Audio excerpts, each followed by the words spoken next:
And now, I shall resurrect Slifer the Sky Dragon!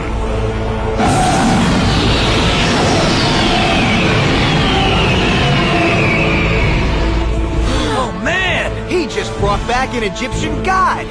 Slifer's attack points are determined by the number of cards in my hand. And since I'm holding 4, he now has 4,000 points! Hey guys, this is Slifer Maniac. Guys, now let's go. We're going to see, or you rather are going to see, the deck profile of Ishizu Ishtar.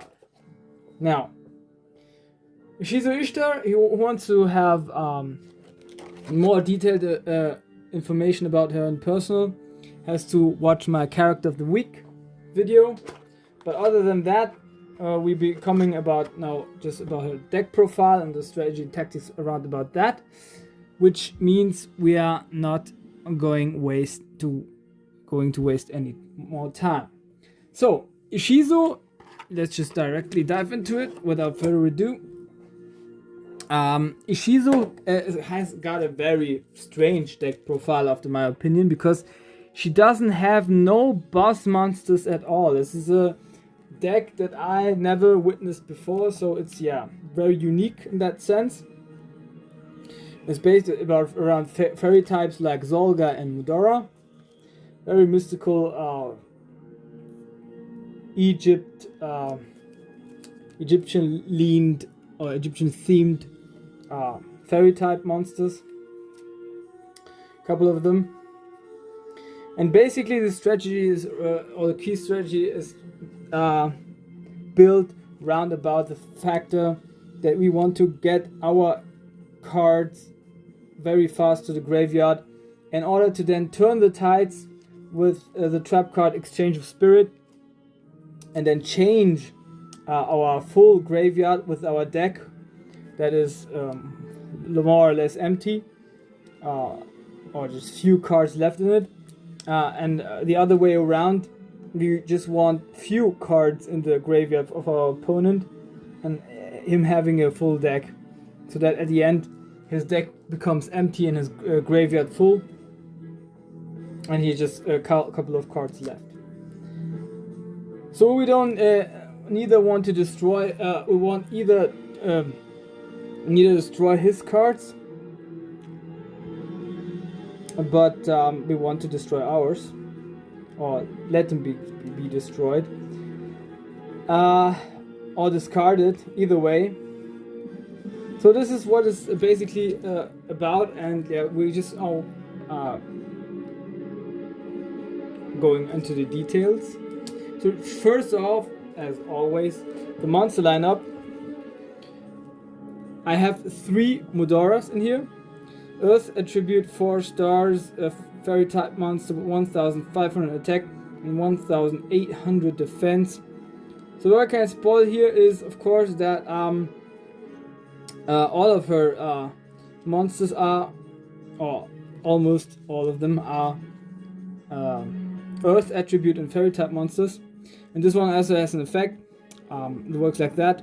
It gains 200 attack points for every fairy type monster in your graveyard. So there you go.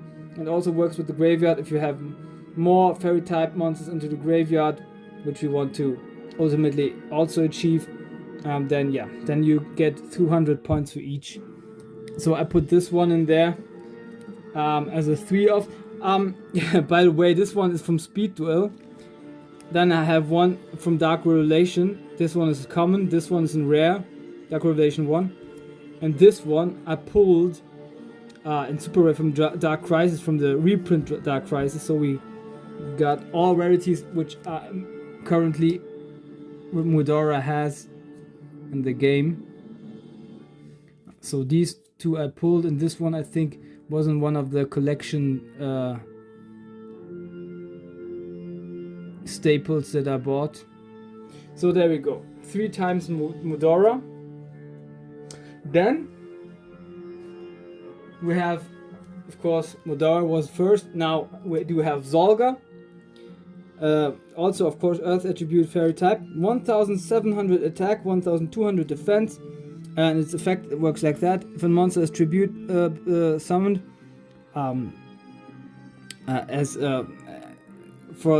as you tribute this card for the tribute summon, then you gain 2,000 life points. So actually, this effect of Zolga isn't practical at all in this specific deck, but I will build an Ishizu GX timeline deck profile, and I will make Zolga more playable, because Zolga's effect cannot be used in this very specific deck profile, which is anime related, since we don't have any boss monsters in here which it can be tributed for. Yeah, so Mudora has a good defensive stats, 1,800, and Zolga has the better attack stats with 1,700. Further on, we do have Caldo. All of them are fairy types, and Earth attribute. Yeah, up to the point, as I say otherwise. Yeah, Caldo, 1,200 attack, 1,600 defense. Again, a fairy type monster which has better defense stats like Medora.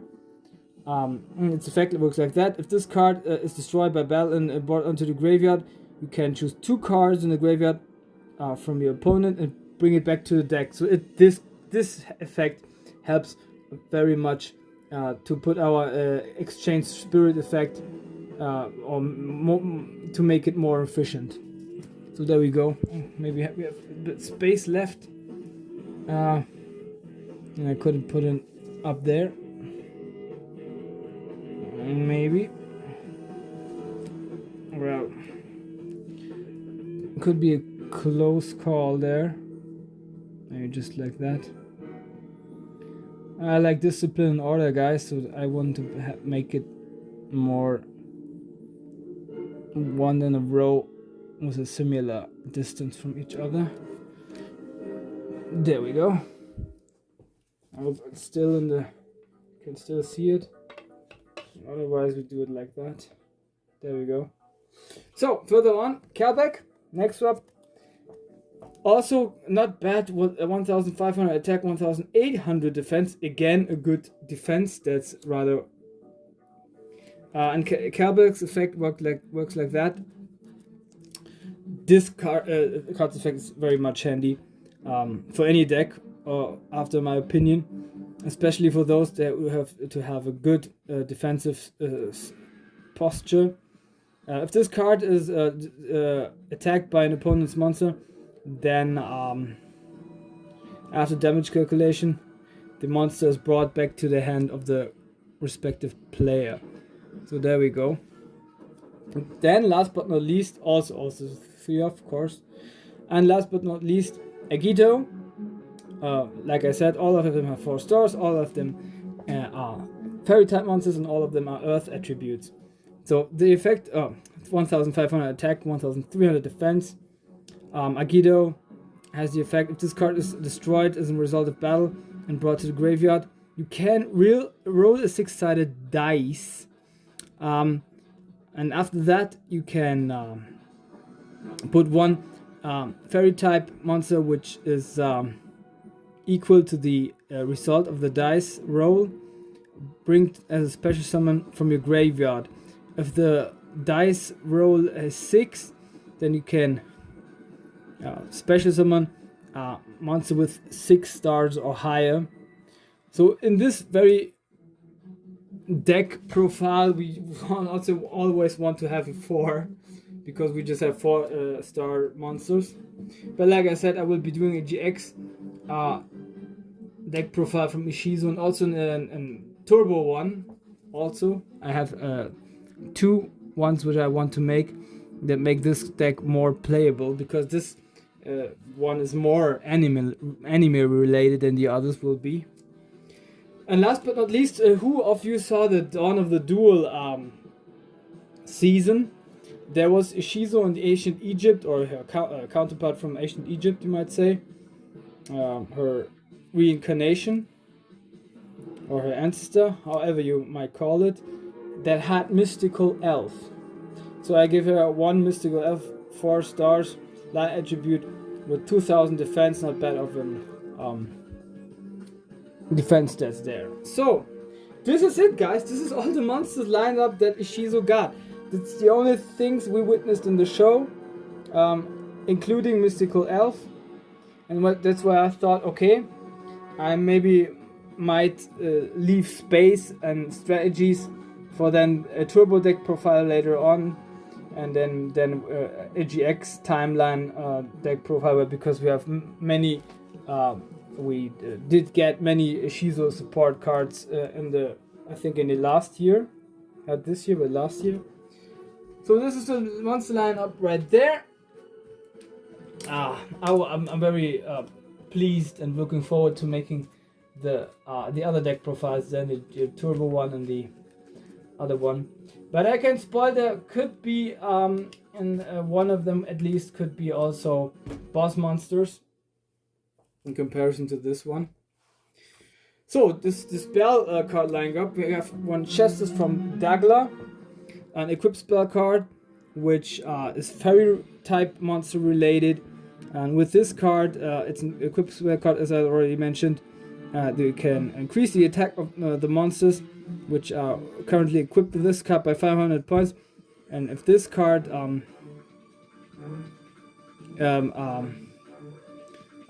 puts spell damage on your opponent's life points, then you can increase your life points by the same amount of damage you made to your opponent. She had this card also, of course, it was played out and equipped to Modora in the series, so I give it as a 2-off. Then spell reproduction, very simple, straightforward. She had this one also in the show. Put 2 spell cards from your hand to the graveyard, and then choose 1 spell card in your graveyard and put it to your hand. So we discard 2, so we have more cards onto the graveyard, and then maybe we have a practical spell card which we currently need and can put into an effect. Then drag down into the grave. Also here, both players show their hands. Everyone determines 1 card in the player of in the hand of the hand card from the other player, and then the targeted cards are brought to the graveyard, and then both players can draw 1 card. This one also has a 2-off. Then, now you guys might realize up till now I didn't add any cards in there, because these were all spell cards, also the monster cards which she played out in the show, not all in Battle City, like Mystical Elf she played out in the Dawn River, but still. Swords of Revealing Light, of course you know it, a typical Yugi/Atem card. You can stall 3 cards your opponent cannot attack. Graceful Charity card, which she didn't bring, but you can draw 3 cards and discard 2. We need some draw power in here, so we get it. This is the first edition I made, but I think it's very logical. Now some more editions which I made. A Day Full of Peace, which works similar to Swords of Revealing Light, but first of all it also gives us draw power, because every player can draw 1 card, and until the end phase no player can until the end of the next turn no player can have get any damage, so also another good stall possibility. Gravekeeper's Servant, a continuous spell card, which of course is also an addition that I made up. But it has a good effect. It brings, if your opponent attacks, he or she has to bring 1 of his cards onto the graveyard, and it's Gravekeepers related, so there we go. Also good possibility to make an opponent a little bit pay. Book of Moon, of course, a quick spell card. You can turn 1 of the opponent's monsters from face down attack position to face down defense position. Very straightforward. Monster Reborn is a staple. You can special summon a monster. And last but not least, I got a card which very fits to the Ishizu Thim, which is Senri Eye. Also in continuous spell card. During each of your standby phases, you can pay 100 life points to look up the top card from the deck of your opponent, and then put it back onto the top deck, and your opponent cannot see this card. So this premonition on for seeing the future, this medium-like possibility due to her Millennium item which she had is very much put into effect with this spell card, with the Senri Eye spell card. So this was also spell cards which I of course made some additions also, because I think it wouldn't be enough if I just made 3 of all of them, and wouldn't also make so much sense either. So I made some additions. Then last but not least, your trap lineup, of course. First card, Blast held by Attribute. The very much in the show was one turn kill card, who was planted into Obelisk Automata of Seto Kaiba, but it didn't put its it couldn't be put into effect, and its effect works like that. You can only activate this card when your opponent declares an attack with a monster on his or side of the field that has been tribute summoned or set.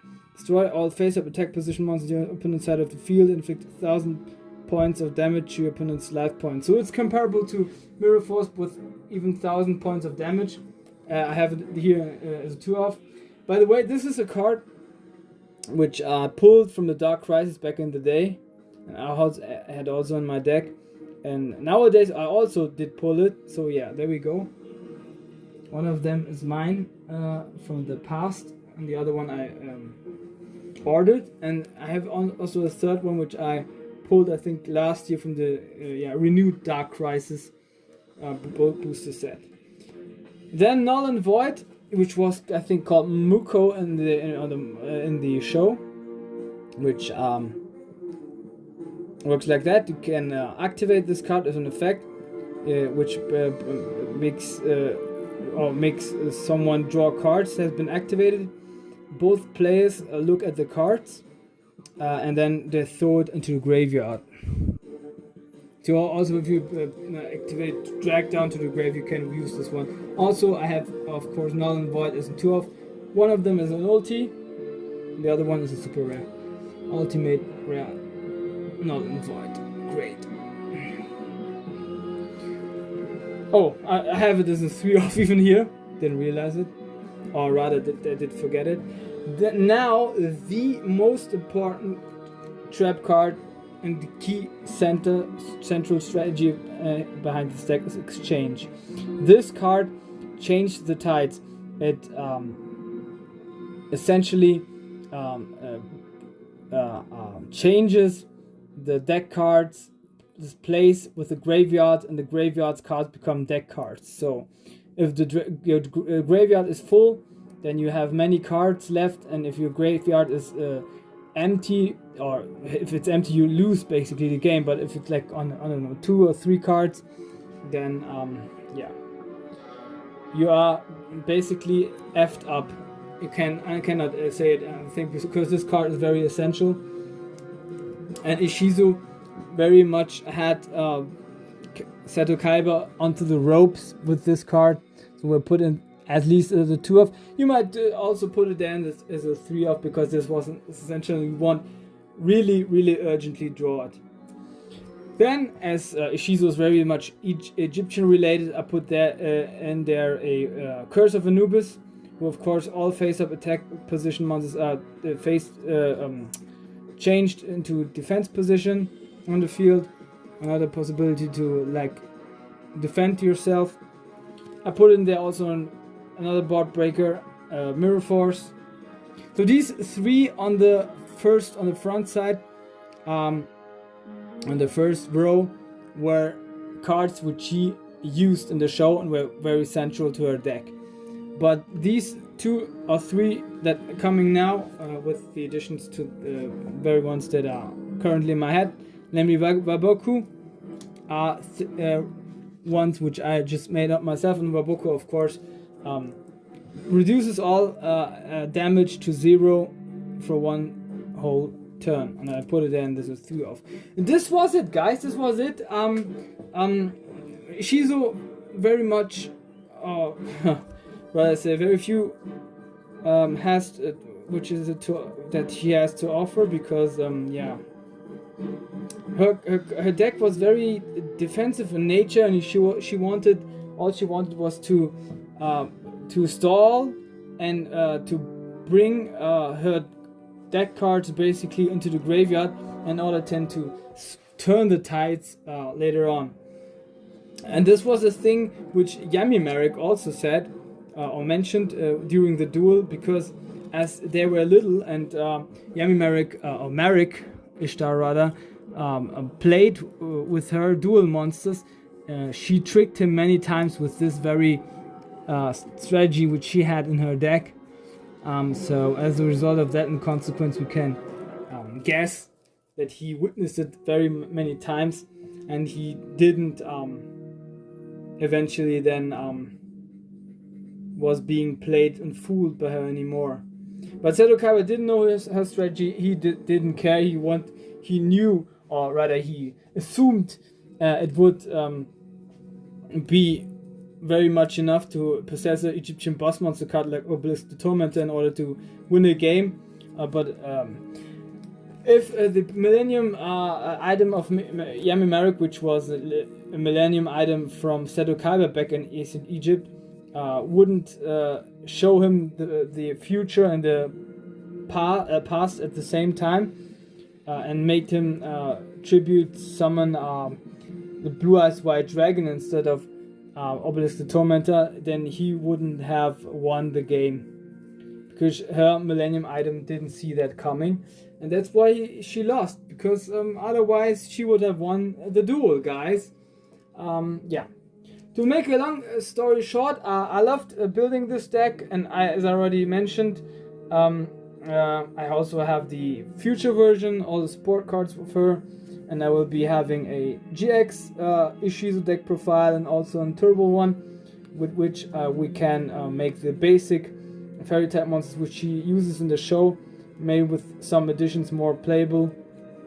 Looking forward to this one. And as always, I wish all of you guys a good evening, a good afternoon, a good morning, a good midday, whenever and wherever you might witness this one. This is for me, your Slifer Maniac, and peace